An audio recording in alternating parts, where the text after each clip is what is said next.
Everybody, it's Tad Hargrave from marketingforhippies.com, and I'm here with Lisa Manyon, and very excited to be talking about niching with her in the lead up for the Niching for Hippies program I have, which you can find out more about at nichingforhippies.com.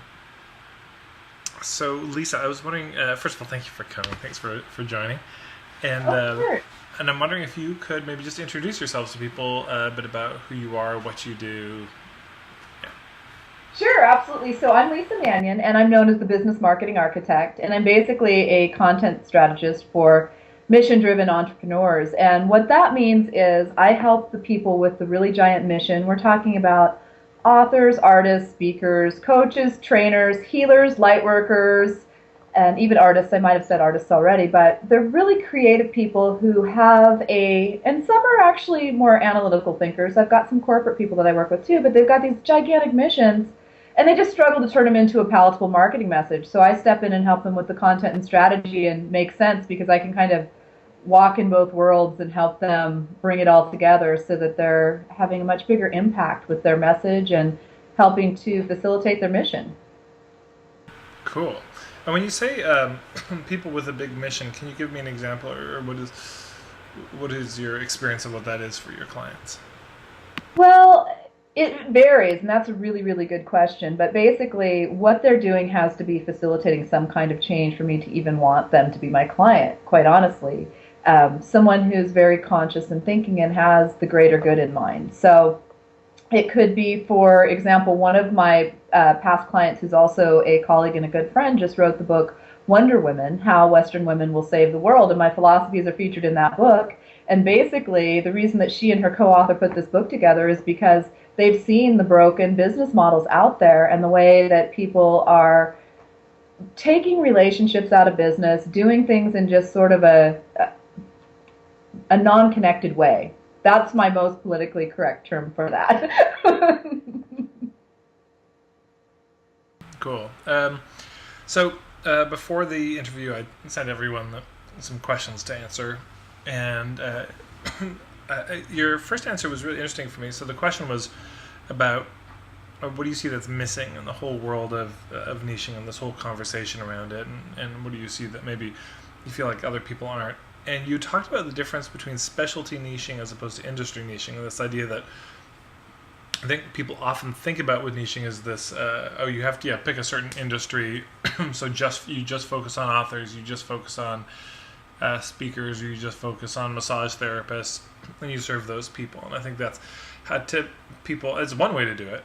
That's how I think people typically think about niche marketing.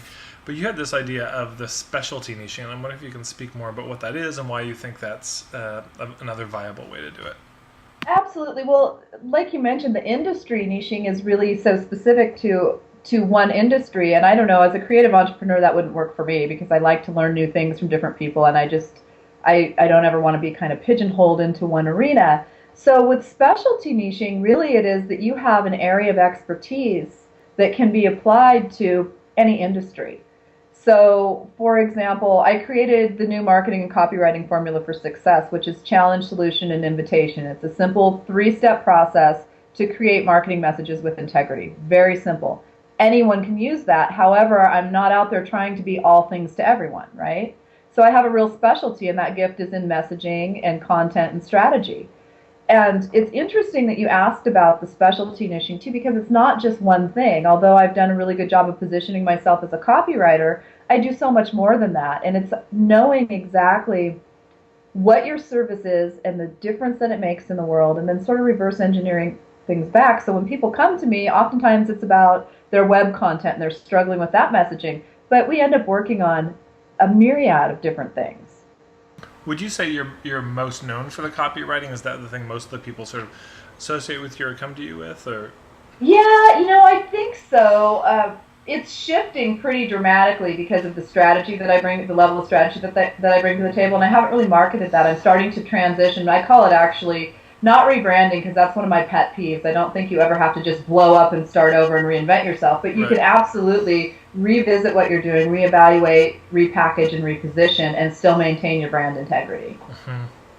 So the idea of sounds like specialty niching is this idea that within range of things that people in your industry would do. You pick a subset of that, and you become really good at that particular thing. Like, it has me think of our colleague, I don't know if you know Nancy Jutton. She wrote a Yeah, Nancy's great. So I just chatted with her today, and she's really focused on helping people write their bios. That's kind of her thing. And I think of one of my colleagues, Phila Hoops, is she's a copywriter focused on green businesses specifically. And so there's that skill set of copywriting, and it's been. I was chatting with a colleague of mine who does permaculture stuff, and he was talking about how when they do these permaculture trainings, he'll ask people then at the end, out of everything you learned, what was most exciting for you, with the encouragement to specialize in that particular skill or that particular thing.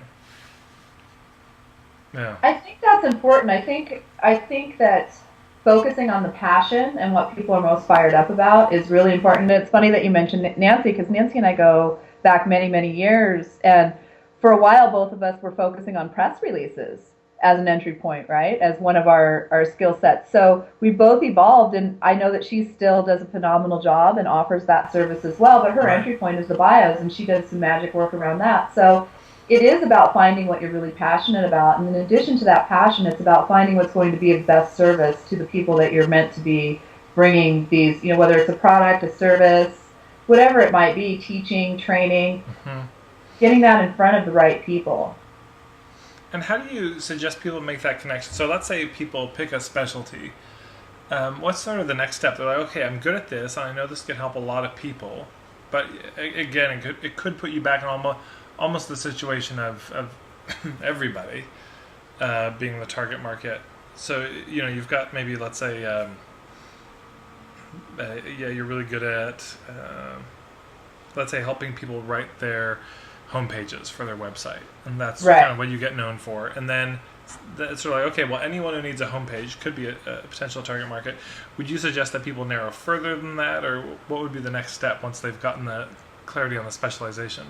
It really depends and evolves, and I know that's sort of vague, but I'm anti-cookie cutter formula for anything, because I don't believe that works for anyone.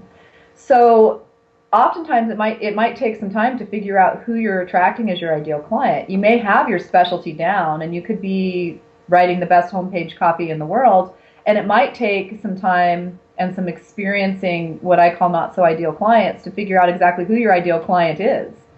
And then you kind of reverse engineer around that, and you realize, okay, great, I'm really awesome at doing this web copy, but I'm not so awesome at working with this specific type of client, and it might even be a specific industry. So you have to get really clear on what works for you and who you best serve as well. So it's kind of an intricate dance. It really is. I wish I had like a solid roadmap for people to follow there, but I mean, if I go back to when I first started my business, I resigned from an advertising agency, and I decided that I just wanted to focus on my writing, because I've always done marketing and advertising and some nonprofit stuff throughout the years. I'm like, I'm just going to write, because I have been writing bad poetry since I could hold a pen, right? And I just wanted to start playing with words again. So I was just going to write some marketing articles or different articles for national magazines, and that was my big plan, right?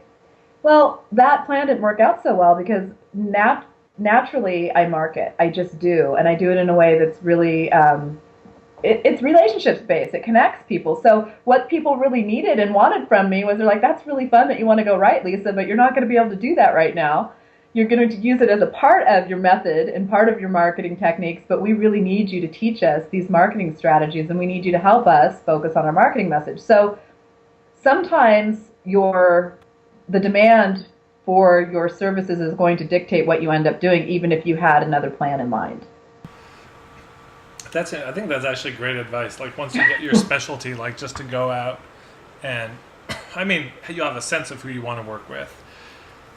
Probably some general thing beyond that, but then you start experimenting and you start noticing what you're getting. Like Nancy Jetton, we just talked today, and she was saying how she grew up around a lot of the Hollywood crowd. And there was a lot of narcissists around, and she really didn't like that vibe. And at a certain point early on in her career, she realized, like, actually, it was just a few years ago. I think she was like, "Oh, I don't like working with narcissists," and she'd had a few of them as clients, and then she realized that she's really introverted, and she's like, "I really like working with the introverted spotlight seekers. Like they still want Right. the spotlight, but they're kind of introverted." And that was a big moment, but that really came from the actual practice of working with people in the real world and noticing what she liked and what she didn't. It's really true. And I know for me, as I continue to evolve, and we are always ever evolving, I think that that's the other important piece that many people overlook. They think they're going to start their business and sort of set it and forget it and go forward. Well, we evolve as people, our clients evolve, and our message evolves. So, I've been studying copywriting with some of the very best in the business for a long time, and my business is going to be 10 years young in October. And so I'm really excited about that, but my message has changed and evolved. And one of the things that have been taught from some of the mentors that I've mentored with, and no disrespect to them, but I totally disagree with this approach, was that antiquated problem, agitate, and solve approach to marketing, where you poke at those pain points and agitate them and then swoop in like some marketing hero to save the day. Well, I just kind of call BS on that because it's not the way to do business. You don't want to manipulate people in that way, at least I don't want to. So I had always been, I hadn't really been as, I guess, um, confident in my messaging around this because I felt like, well, I had invested in these mentors. They knew what they were talking about, but that just didn't feel right to me in my core soul, right? So finally I'm like, well, guess what? If it doesn't feel right, it's probably not right. And I have been teaching people a different way all along, and then I finally named it, and that's that challenge, solution, and invitation formula that I mentioned earlier. And it's amazing. It's taken on a life of its own. I've That's been interviewed awesome. by Inc. magazine for it, and it feels good and it works. And that's what I'm really known for now, more so than even just the copywriting. It's a whole new marketing model and approach, which I don't think is really that new, but I named it, and now it's Yeah. taking off like wildfire, right? So it's interesting. It's like you got known for. It just strikes me in terms of the niche, like in the different types of things that we can be known for. One of the things I talk about is how we can be known for our point of view. It's like, Mm-hmm. sure, there's a lot of boats taking people from island A to island B, but you may have a different philosophy about the journey, a different map. And it sounds like you really clarified the map, and that is one of the things that can happen for people is over time, people start to like. I mean, that happened for me. It took me years to figure out how the hell I saw marketing, and for that to clarify. And then, but as it got clearer, then I was able to articulate it better. Then people were getting it and resonating with it more, and I was becoming known for that particular approach or perspective. Um, and then it's like it's interesting because then as the point of view gets clearer, then we can look at the point of view and be like, who would be into this? And that also helps to it would have to be people who resonate with this point of view in some way, which can also give us clues on where to find them and all that. Now, and I asked for some examples of niches, and you'd given 4 examples of niche businesses. Right. And so what I'd love to do is maybe share them and just have you kind of riff on why you think it's a great example of a niche business. Sure. So, yeah, you did ask me some that stood out, and one which I think is really cool because I love music, and that's Yeah. just sort of a personal thing, but it's something called Merchbox. And Okay. basically, they send you this cool little box full of music and random things, and it's mostly indie music, and a lot of times it's music you're not even going to hear about anywhere else. So I liked the idea that, first of all, I'm going to get some new music, because I was seriously sitting around thinking, oh my gosh, how am I going to find out about some new music? Like, I can ask my friends, but that takes a lot of time. How easy would it be just to get it in my mailbox? So that's what happened there, and I love them, and I get sometimes just some random stuff, but really cool music that I would not have heard of otherwise. How many CDs do you get? I get usually on average 2 a month, plus some little random things. Like, I just got this interesting screen cleaner, and it's called a dirt bag, and they look like little mafia people or something, and you just use it to clean your screen. Just, I don't know, it's funny and quirky and fun stuff. So That's awesome. it's not really your mainstream thing, and typically not something I talk about in an interview, but that's cool. I love it. I love it. Yeah. So Someone else that I'm really impressed with is Melanie Roche. Okay. And she actually is an amazing healer, but she also teaches healers how to successfully market their healing business, right? And that's pretty amazing. So she's gotten really clear on her niche there. So not only is she a fabulous healer, but she can also help other healers create a successful and profitable business. So I thought that was pretty cool because it's needed. I don't know how many people you know that go through some of the coaching and healing programs and they don't touch on as much marketing as they need. They probably need your program, actually. All of them. Yeah, all of them don't get enough of it, for sure. Right. Let's see what else. I think I said Amazon Prime. Yeah. That's an arm of Amazon, and basically it's just a service where you can get free 2-day shipping on anything you order, and I like things pretty quickly, and I love to read. And you can get more than books and CDs there now, too, so that's kind of fun. So their niche is really people who want it now and are willing to pay a little bit more for it. It's like, I don't know, I think there's a credit card fee of like $70 a year or something like that. Yeah. And for me, it's totally worth it. I don't have to worry about shipping. I just pop it in. It's here in 2 days, and everything's great. Huh. And then the final one, and I said this because I mean it. We haven't had a lot of chance to interact, but I have just always loved the fact that you've been very clear in your market, and the Marketing to Hippies brand is just solid. There's no question who you're talking to, right?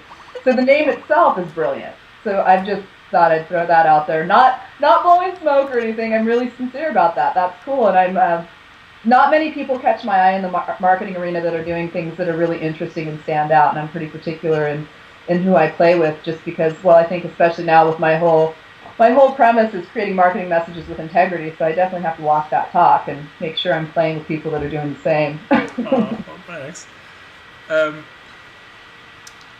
So another question was, well,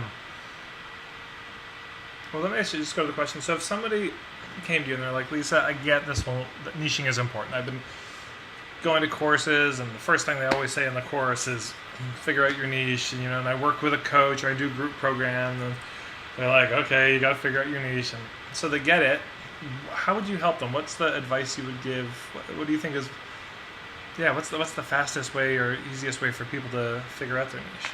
I think that once you find out what you're really most passionate about and what lights you up inside when you're working with your clients and the transformation that you see happening, or maybe it's when you're creating a product or a service, because not everybody works one-on-one with clients, but it's that thing that really lights you up. So I love writing copy and I love doing marketing strategies and all of that, but what I'm most excited about right now is my new marketing model for success, because it's helping people who have been struggling and feeling icky and weird about marketing to not feel that way anymore and go, oh, it could really be done in 3 simple steps, and it's just like a relationship. It's just like we're having this conversation right here. It can be very easy and fun and real.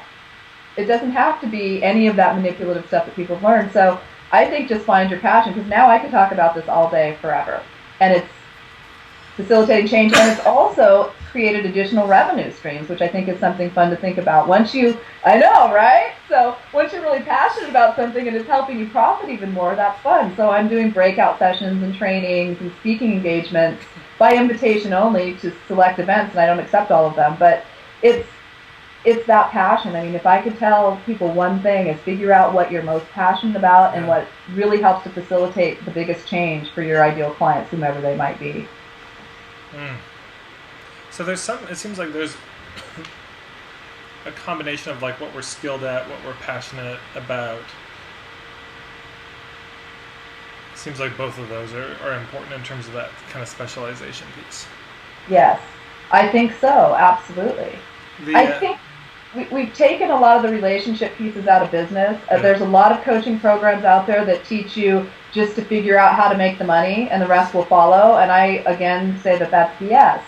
You can approach it from that manner, but if you don't infuse your values into what you're doing, and if you're not really doing from the heart, and you're not really clear on why you're in business besides just making money, you'll probably make some money for a while, but it's not going to be for the long term. So I think what we're doing is we're just kind of reverse engineering back to almost the beginning of time, when there was the barter system and people had to start learning, hey, we're here to help each other. We're here to build these relationships. Not that I want people to start bartering, don't get me wrong, but this has all been in place for a long time.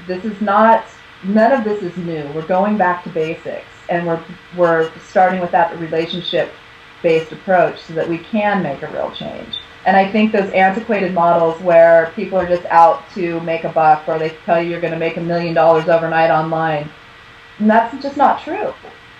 And I think it's up to people like us to educate the public and to educate the people we're here to serve that, guess what, it doesn't have to be that way. And when you're really in integrity and you're aligned with your values and you know exactly what your specialty is, you're going to start attracting the right people to niche too, and it might change and Right. evolve. It also strikes me too how, if you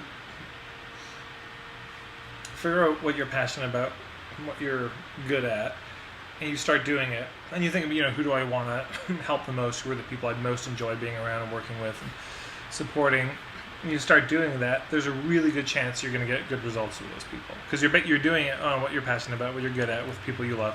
So there's a really good chance that you're going to help people get the results they came for.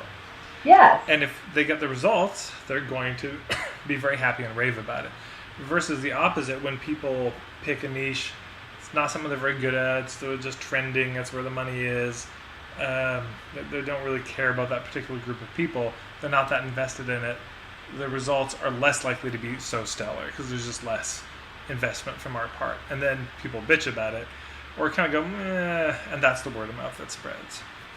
I'm glad that you mentioned that, and it's kind of funny because I actually do not do a lot of advertising and marketing. All of my clients come from preferred referral partners and preferred clients who are absolutely happy and satisfied. Yeah. So I don't place advertisements. I don't do any of the pay-to-play games. Right. None of that. I'm invited to speak places, and now I'm paid to speak places, which is a special added bonus that I'm loving. That's I awesome. can talk about this and I get paid. Oh my gosh. Right. So I think you found your true niche and what you're supposed to be doing when you really do it for free, and you're kind of surprised that people are paying you to do it. Totally. Yeah. Awesome. So now if people wanted to work with you, to learn more about what you do and about your sort of marketing format strategy, where would they go? How do they find out more about you? They can just go directly to my website, which is rightoncreative.com, and I have a free copywriting action plan that talks about my philosophies. And I send out a newsletter that's chock full of juicy info and resources, and I only recommend people that I've played with and know and really would truly recommend. So I'm not one of the big affiliate marketers that's going to be blasting you with a lot of stuff. And my blog is an award-winning blog and has tons of free content. And if someone's a do-it-yourselfer, they could go and build their business just by reading that. Awesome. Cool. Well, this has been a delight and a pleasure. Thanks so much for taking the time. I'm glad we finally had a chance to connect. I know. I'm glad. I'm excited to hear more about your program. I know it's going to help a lot of people, and I read your blog, and I think you're doing great work. So I'm glad we connected as well. Thanks so much. All right. So if you want to check out the niching program, nichingforhippies.com. If you want to check out Lisa's stuff, Right On Creative. It's WRITE. Yes. Yeah, Right On Thank you for that Creative. clarification.